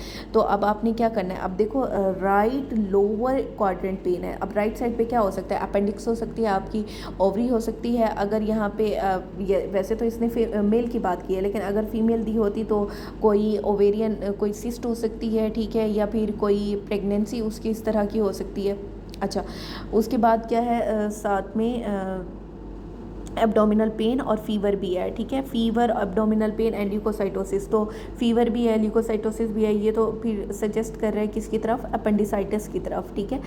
इसमें रिबाउंड टेंडरनेस भी पॉजिटिव होती है, आपकी टेस्ट कराते हो तो ल्यूकोसाइटोसिस आपको मिलता है, तो अब आपने उसकी क्या करनी है ट्रीटमेंट, तो आपने लेप्रोस्कोपिक अपेंडेक्टमी उसकी कर देनी है।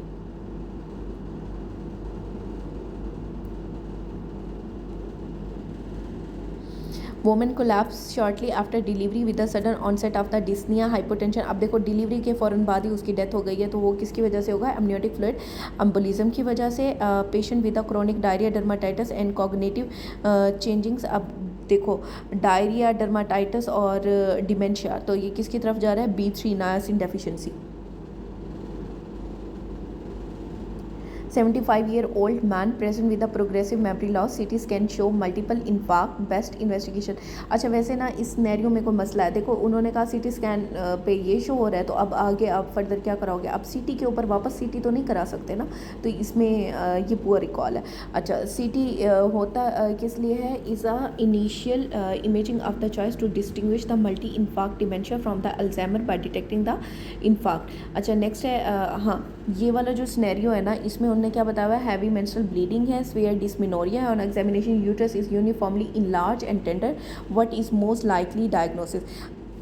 आपने दो चीज़ें याद रखनी है, एक होता है एंडोमेट्रियोसिस, एक होता है एडिनोमायोसिस। जो एंडोमेट्रियोसिस होता है ना, उसके अंदर क्या होता है, हमारे पास यूट्रो सर्वाइकल लिगामेंट जो होता है वो होता है काफ़ी मतलब टेंडर्ड होता है ना, ठीक है। और जो एडिनोमायोसिस होता है इसमें भी टेंडर्ड होता है, लेकिन इसमें जो यूट्रस होता है वो बहुत ज़्यादा बोगी यूट्रस होता है, ठीक है। आपने सिनेरियो में ढूंढना है कि बोगी टेंडर्ड की बात करें या खाली टेंडर्ड की बात करें। अगर खाली यूट्रोसेक्युलर लिगामेंट टेंडर्ड है तो उसमें आपने एंडोमेट्रियोसिस लगाना है, लेकिन अगर बोगी यूट्रस के साथ आ रहा है तो फिर आपने क्या लगाना है, एडिनोमायोसिस लगाना है। नेक्स्ट है, if the diameter of the blood vessel is half, what happen to the vascular resistance. अच्छा देखो बच्चों ये है डायमीटर, ठीक है। अब डायमीटर को मैंने यहाँ तक हाफ कर दिया, तो वस्कुलर रेजिस्टेंस कितना टाइम इंक्रीज़ होगी, तो वो 16 टाइम इंक्रीज़ होती है। इसका फार्मूला क्या है कि 1/, रेडियस होल 4, ठीक है। और ये ला कौन सा है, पॉइसिलस ला। अब इसे जो है ना जस्ट रेक्टाफाई कर लो, इतना ज़्यादा समझने की ज़रूरत नहीं है। Lumbosacral X ray show L5 vertebra fuse to the sacrum. अच्छा यहाँ पे ना दो चीज़ें आपने डिफ्रेंशिएट करनी है, एक है सेक्राजाइलेशन ऑफ द L5 और दूसरा है हमारे पास, अच्छा बच्चों दूसरा कौन सा था, स्पॉन्डाइलोथीसिस, ठीक है। जो स्पॉन्डाइलोथीसिस होता है ना, इसमें जो वर्टिब्रा है वो दूसरे वर्टिब्रा के ऊपर स्लिप कर जाता है, ठीक है। ये देखो ये उसके ऊपर ओवरराइड कर गया, ये है स्पॉन्डाइलोथीसिस। अगर फियर हो जाए तो वो क्या है, हमारे पास सेक्रलाइजेशन है।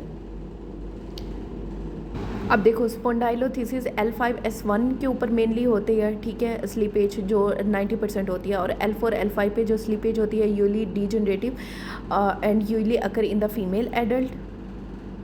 और जो सेक्रलाइजेशन होती है वो कंडीशन है where the base of your spine has fuse to the top of your pelvis, ठीक है, वहाँ पे फ्यूज हो जाती है। Your bottom vertebra is called, जो कि L5 लंबार वर्टिब्रा है मेनली, इसकी it join to your sacrum और upper reach of the your pelvis in a way that allows free movement, ठीक है। अच्छा ये दोनों ही क्वेश्चन आपके आए हुए थे, सेक्रलाइजेशन का भी और स्पॉन्डाइलोथीसिस वाला भी।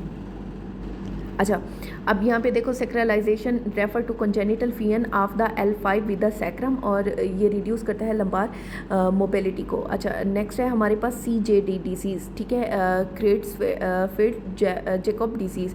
इसमें होता क्या है एक्चुअली, ये प्रियॉन डिजीज़ है जिसमें क्या होता है कि ब्रेन पैरेन्काइमा के अंदर ना स्पंजेस की तरह स्पेस आना शुरू हो जाती है, स्पंज की तरह होना शुरू हो जाते हैं, जिसमें डिमेंशिया होगा, ठीक है। और इसने डिमेंशिया, प्रोग्रेसिव डिमेंशिया और मायोक्लोनस काज करना होता है। ये मैं आपको पिक्चर शो कराती हूँ। ये देखो बच्चों ये है CJD डिजीज़, इसमें ब्रेन श्रिंकेज होता है जो and deterioration occur rapidly. Brain section आपको शो कराया हुआ है जिसमें स्पंजी फॉर्म, स्पंज की तरह पैथोलॉजिकल करेक्टरिस्टिक है ऑफ द CJD डिजीज़, ठीक है। अब यहाँ पे देखो इनमें कॉन्सिक्वेंसेस क्या होगा कि loss of ability to think and move properly and suffer from the memory loss, it always fatal and usually within 1 year after onset. होता क्या है, प्रियॉन बिल्ट अप होते हैं in the cell, the brain slowly shrink and the tissue fill with the hole, ठीक है, और ये resemble करते हैं लाइक स्पंज। अच्छा, नेक्स्ट है patient undergo submandibular gland excision and post operatively develop drooping of the lower lip which nerve is injured. तो कौन सी नर्व होगी, marginal mandibular branch of the facial nerve होगी। एज 45-year-old male present with the head trauma CT show biconvex hyperdense lesion. अब biconvex लियन की हाइपरडेंस लियन किस में मिलेगी आपको, एक्स्ट्रा ड्यूरल या एपिड्यूरल हिमाटोमा में। वहाँ पे आर्टरी कौन सी डैमेज होती है, मिडल मेनेंजल आर्टरी, और उसकी ब्रांच की बात करें तो anterior branch of middle meningeal artery, और ये बाई कन्वेक्स लियन मिलती है आपको सिटी स्कैन पे।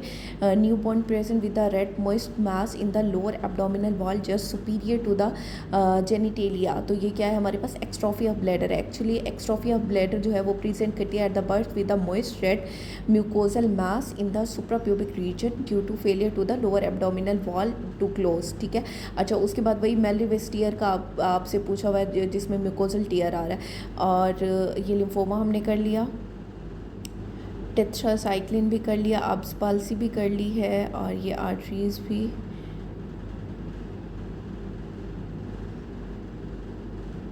अच्छा, posterior hip dislocation result in weakness of knee flexion which nerve is injured. तो आपकी शैटिक नर्व, और जो आप इंट्राग्लूटियल रीजन में इंजेक्शन लगाते हो तो उसमें भी शैटिक नर्व डैमेज होने का खतरा होता है, ठीक है। और अगर आप बैठ के खड़े नहीं हो सकते तो फिर आपकी ग्लूटियस मैक्सिमस का मसला है, ठीक है, इंफीरियर ग्लूटियल नर्व उसमें डैमेज होती है। लेकिन अगर वो शैटिक नर्व की इंजरी के साथ बात करें कि बैठ के खड़े होने में मसला है, तो फिर आपके हैमस्ट्रिंग मसल्स जो हैं वो इन्वॉल्व होते हैं, ठीक है। अच्छा, नीचे आपको बताया हुआ है कि वेडलिंग गेट और पॉजिटिव टेंडलबर्ग साइन है। कौन सी नर्व इंजर्ड होगी, तो सुपीरियर ग्लूटियल नर्व जो कि सप्लाई करती है ग्लूटियस मैक्सिमस और मिनिमस को। और 34-year-old women undergo modified radical mastectomy intraoperatively. The surgeon identify the thoracodorsal artery from which artery does it most commonly arise. तो कहाँ से अराइज होगी, फ्रॉम द एक्सिलरी आर्टरी, ये हमने कर लिया। और liver biopsy from a patient with the acute viral, अच्छा ये भी हमने कर लिया, कॉन्सल मैडन बॉडीज़ जो हैं वायरल हेपेटाइटिस में आपको मिल रही हैं। और newborn present with the bilious vomiting and abdominal X ray show double bubble. Double bubble sign किस में मिलता है, ड्यूडेनल एट्रेजिया में, और वैसे भी ये डाउन सिंड्रोम के साथ एसोसिएट करता है। 5A ऑफ डाउन सिंड्रोम याद रखना है आपने। Patient present with the cold extremity, hypertension and tachycardia. What is most accurate definition of the shock. तो शॉक में क्या होता है, परफियन की प्रॉब्लम होती है, ये भी कर लिया हमने। वेस्टिबुलर शवनोमा भी कर लिया। अच्छा, इन लिम्फ ये भी कर लिया है वैसे। Lymph node afferent lymphatic train into which part of the node first, तो सब कैप्सुलर साइनस में जाएगा। और patient develop muscle rigidity spasm after puncture wound. अब देखो पंक्चर वोंड हुआ है, ठीक है, तो ये किस चीज़ का सिनेरियो है, टेटनस का, ठीक है, क्लोस्ट्रिडियम टेटनाई की वजह से टेक्नोस्पास्मिन ने किया है हमारे पास रिजिडिटी और क्या नाम है, स्पास्म। और what is the mechanism of positive agent, तो क्या होगा, इनिबिट करेगा ग्लाइसिन और गाबा रिलीज को। Most of the intrinsic muscle of the hand are supplied by which nerve. तो कौन सी नर्व सप्लाई करती है, अल्नर नर्व सप्लाई करती है। जो आपका हाइपोथिनर एमिनेंस है और हाइला मसल, ठीक है, उन सबको कौन सी करती है, अल्नर नर्व सप्लाई कर रही होती है। अच्छा, नेक्स्ट है हमारे पास 65-year-old mail with the lung cancer develop hoarseness and facial swelling. तो हॉर्सनेस किसकी वजह से होगी, रिकरेंट लेरेंजियल नर्व के कंप्रेशन की वजह से होगी। 30-year-old women with the fatigue, weight gain, cold intolerance. तो कोल्ड इंटॉलरेंस है, वेट गेन है, तो ये क्या है हमारे पास सिनेरियो, हाइपोथायराइडिज्म का, ठीक है। और इसमें हो क्या रहा है, heart lab show elevated TSH और एंटी-TPO एंटीबॉडी। तो ये किसकी तरफ जा रहा है, एंटी-TPO एंटीबॉडी हैशिमोटो थायराइडाइटिस की तरफ। और अगर हाइपर के सिम्टम आते एक्सोप्थैल्मस वगैरह के साथ, तो वो फिर क्या होता है, ग्रेव्स डिजीज़। अच्छा, और patient present with the loss of the arm abduction, elbow flexion, supination. अच्छा, ये सारा जो लॉस है वो एल्फ मसल का जो हमने पहले पढ़ लिया है, ठीक है। तो ये क्या है हमारे पास, अब्स पाल्सी है, अपर ट्रंक डैमेज है। और लॉस ऑफ एबडक्शन डेल्टाइड की वजह से, फ्लेक्शन बाइसेप की वजह से, और सुपिनेशन। अच्छा, नेक्स्ट है हमारे पास patient present with the facial swelling, prominent neck vein, due to which diagnosis. ये किसकी वजह से है? सुपीरियर वेना केवा सिंड्रोम की वजह से। सुपीरियर वेना केवा सिंड्रोम की वजह से सुपीरियर वेना केवा की ऑब्स्ट्रक्शन हो जाती है, जिसकी वजह से नेक वेन जो है वो आपकी इंगोच हो जाएंगी।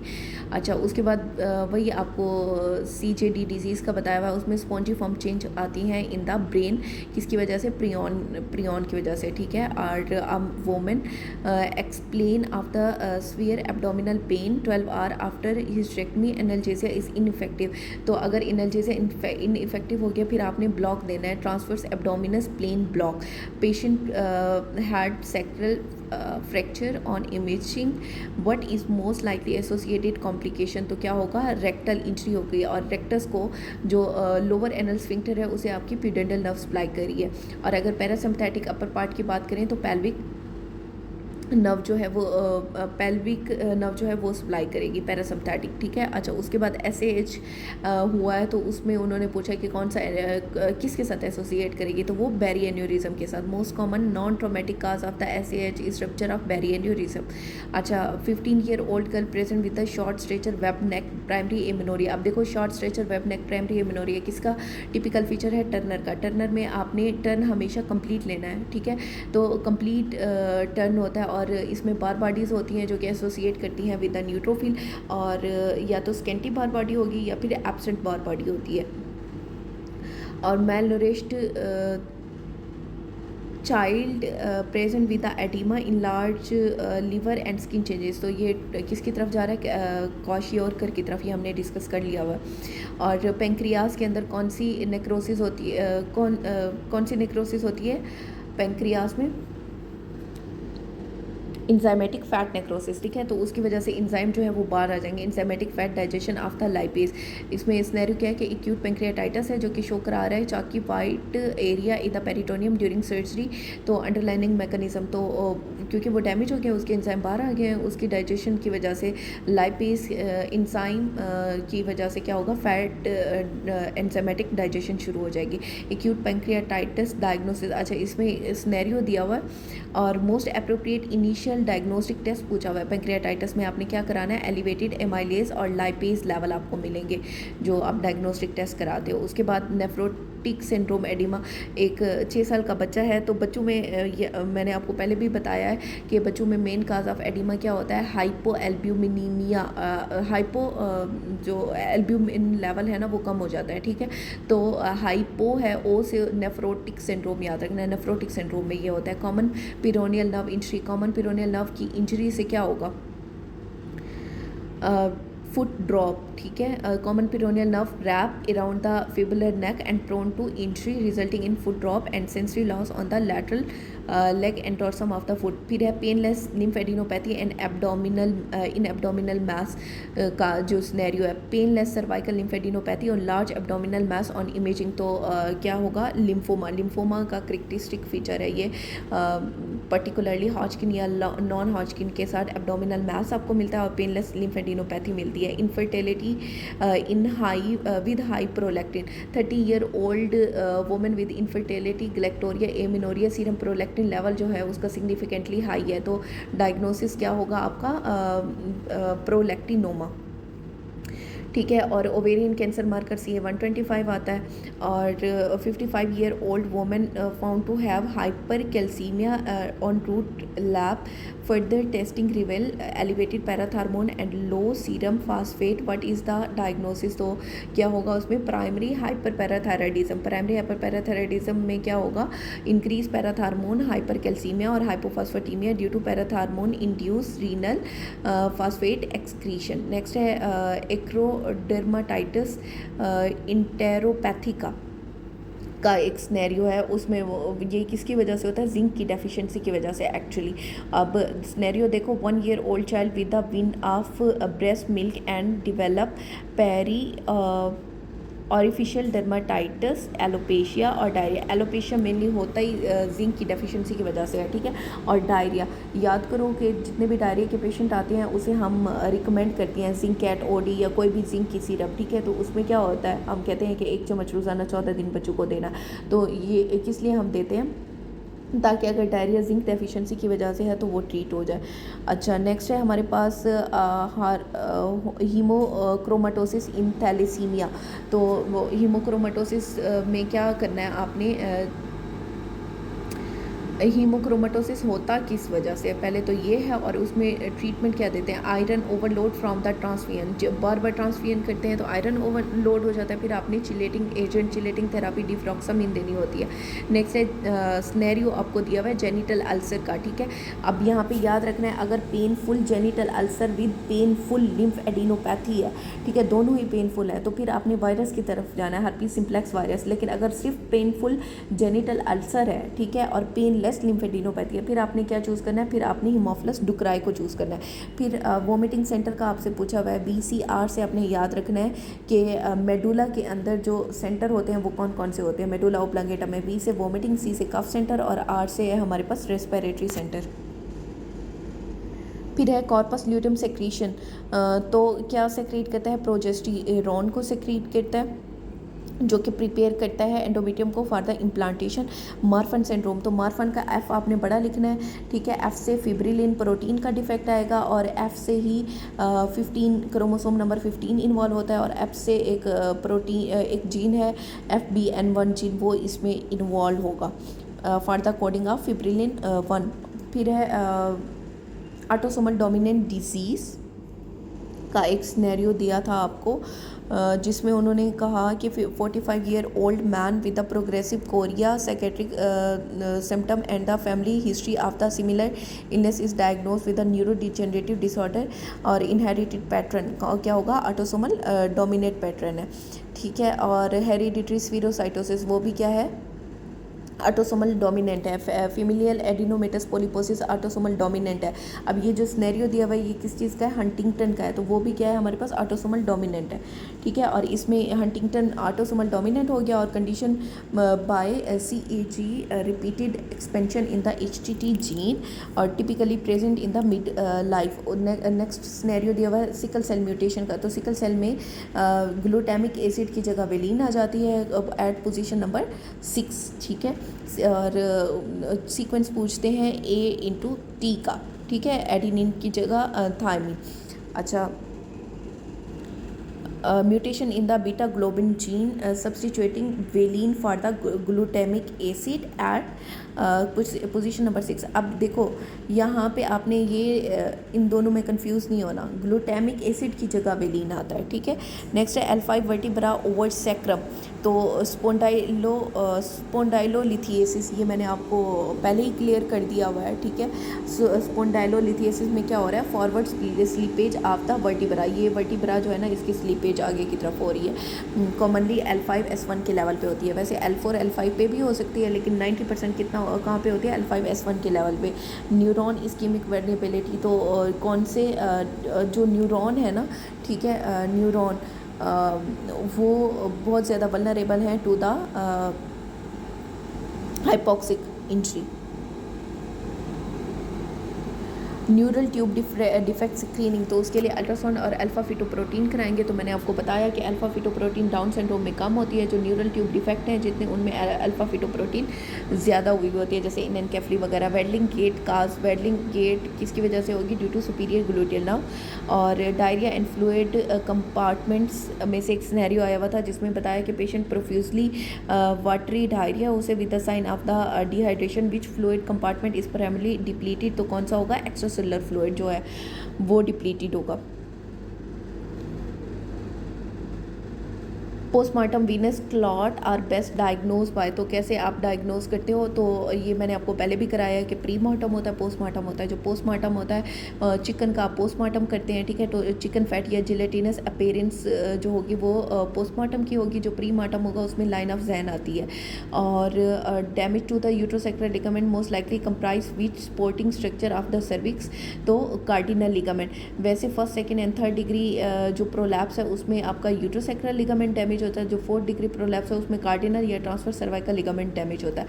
Patient with isolated anterograde memory loss most likely has lesion in which lobe, तो कहाँ पे लियन होगी, मेमोरी लॉस है एंटीरोग्रेड, तो वो होगा हमारे पास टेम्पोरल। तो मैंने आपको कहा था कि जिसकी मेमोरी लॉस हो उसे टेम्पल में ले जाओ, उसकी मेमोरी वापस आ जाएगी, ठीक है। Anterograde amnesia temporal lobe. अच्छा, which characteristic type of necrosis in the cerebral infarct, तो लिक्विफेक्टिव नेक्रोसिस है। Which type of the cell abundant in the pancreatic islet of the Langerhans, तो उसमें बीटा सेल है। और फिर आता है हमारे पास कि बीटा सेल अबंडेंट किस में होते हैं, तो वो दुम में गुम होते हैं, टेल ऑफ द पेंक्रियाज में। A child with the normal somatostatin level but growth hormone failure which most likely deficiency, growth hormone growth failure है, ठीक है। तो ग्रोथ हार्मोन की डेफिशिएंसी होगी। ग्रोथ हार्मोन ने क्या करना है, लीनियर ग्रोथ को इंक्रीज करना है, अगर नहीं होगा तो इम्पेयर्ड लीनियर ग्रोथ हो जाएगी। और क्लोरमफेनिकोल का ग्रे बेबी सिंड्रोम, तो प्राइमरली ड्यू टू, तो मैकेनिज्म पूछा उन्होंने, इम्पेयर्ड यूडीपी ग्लूक्रोनाइल ट्रांसफरेज एक्टिविटी की वजह से, ये मैंने आपको पहले बता दिया। Tetracycline activity against the Helicobacter pylori result in inhibition of, तो किसकी इनिबिशन होती है 30S राइबोसोमल सब यूनिट की। और carbamazepine reduce the efficacy nifedipine via which mechanism, कौन सा मैकेनिज्म है, induce hepatic cytochrome P450 enzyme, ये भी मैंने आपको पहले एक्सप्लेन किया हुआ है। DK arterial blood gas typically show क्या शो कराएंगी, low carbon dioxide with the high anion gap and metabolic acidosis.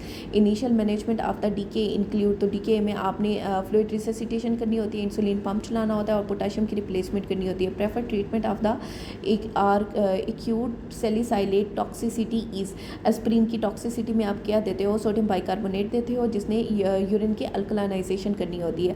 कि family of the proteases and initiate apoptosis is, तो एपोप्टोसिस क्या होती है, प्रोग्राम सेल डेथ होती है। और इनिशिएट कौन कराता है, हमारे पास कैस्पेसिस। और जो हम कीमोथेरापी कराते हैं या रेडियोथेरापी कराते हैं तो उसमें जो सेल डेथ होती है वो किसकी वजह से होती है, उसमें एपोप्टोसिस जो है वो इंक्रीज हो जाता है ना, ठीक है, उसकी वजह से। और जो सेल साइकिल है उसमें रेडियो सेंसिटिव फेज़ कौन सी होती है, तो वो माइटोसिस फेज़ होती है। अच्छा, नेक्स्ट है टोसिस, मियोसिस एंड हाइड्रोसिस और टुगेदर आर डायग्नोस्टिक ऑफ, तो ये हॉर्नर सिंड्रोम है। और हॉर्नर सिंड्रोम किसके साथ कोरिलेट कर रहा था, विद विलनबर्ग या फिर लेटर मेडोली सिंड्रोम के साथ। To rapidly control adrenergic symptom in the hyperthyroidism one use, तो क्या करना है उसने, बीटा ब्लॉकर यूज़ करना है, ठीक है, जैसे प्रोप्रानोलोल वगैरह। तो उसने करना क्या होता है, इनिबिट करता है peripheral conversion of T4 to T3 which marker is relevant for the epithelial ovarian tumour marker, तो क्या है 125 है।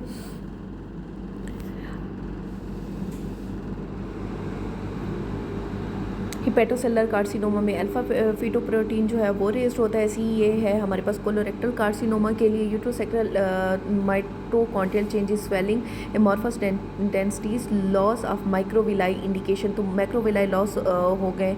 तो ये सारा कुछ किस में हो रहा है, हमारे पास इरिवर्सिबल सेल इंट्री में, ठीक है। जब मेम्ब्रेन की इंटेग्रिटी लॉस हो जाती है ना तो ये इरिवर्सिबल सेल इंट्री में होता है। Viral meningitis, cerebrospinal fluid show predominance of, तो वायरल में ज़्यादा क्या होंगे, लिम्फोसाइट, लेकिन अगर बैक्टीरियल की बात करें तो उसमें ज़्यादा क्या होंगे, न्यूट्रोफिल होंगे। थिनार एमिनेंस, अब थिनार जो है वो आपके थंब वाली साइड पे है और उसकी लॉस हो गई तो मीडियन नर्व की इंजरी होती है और मीडियन नर्व इंजरी से ही एप हैंड होता है बनता है। विच DPP4 inhibitor does not require dose adjustment in the renal impairment, तो वो क्या है, लीनाग्लिप्टिन है। क्यों, क्योंकि ये आपका बाइल से या GIT का जो पाथवे ना, इंटेरोहिपैटिक रूट, वहाँ से ये एक्सक्रीट होता है। Equal expression of the both allele in the heterozygous define, तो ये क्या है, कोडोमिनेंस है, उसकी डेफिनेशन है ये, ठीक है। अच्छा, non lactose fermenting gram negative rod commonly causing UTI, तो कौन सा होगा, प्रोटियस मिराबिलिस, जिसकी फॉर्मिंग मोटेलिटी होती है। Patient with the blotting diarrhoea, तो लैक्टोज इंटॉलरेंस, ये हमने पहले किया हुआ। को enzyme essential for the carboxylation reaction, carboxylation reaction के लिए बायोटिन B7 ज़रूरी है। और corneal opacity plus painful mouth ulcer, ये भी मैंने आपको बताया पहले, B2 राइबोफ्लेविन की वजह से। और ये हो गया हमारा हाँ, in scalp the danger area prone to the infection spread to the layer of, तो कहाँ तक जाएगी, in the loose areolar tissue तक। Abrupt withdrawal of the beta blocker can precipitate arrhythmias due to, तो किसकी वजह से होगा, rebound up regulation of the beta receptor की वजह से। Generalize oedema in the children, तो बच्चों में एल्ब्यूमिन की कमी, हाइपोएल्ब्यूमिनीमिया और ये नेफ्रोटिक सिंड्रोम के साथ है। Wide pulse pressure seen in hyperthyroidism in femoral form, तो एलिवेटेड होती है कार्डिक आउटपुट। और third trimester of the pregnancy systemic muscular resistance and cardiac output change how, तो क्या होता है, प्रेगनेंसी में इंक्रीज होती है कार्डिक आउटपुट और डिक्रीज होती है सिस्टेमिक मस्कुलर रेजिस्टेंस। और pioglitazone exert is anti diabetic effect by acting as, तो किस पे एक्ट करेगा, by PPAR gamma agonist. Activation of PPAR gamma improve करता है इंसुलिन सेंसिटिविटी को in adipose tissue and muscle. The gold standard substance for the measuring glomerular filtration rate, तो कौन सा होता है, इन्यूलिन होता है। Patient with the pancreatic insufficiency eat fatty meal, the most likely finding is fatty मील, उसने खा लिया, अपने पैंक्रियाटिक इंसफिशिएंसी है तो क्या होगा, वो स्टीटोरिया की तरफ चला जाएगा, ठीक है। पैंक्रियाटिक लाइपेज डेफिशिएंसी से फैट डाइजेशन नहीं होगी, लीडिंग टू बल्की या oily stool after the fatty meal.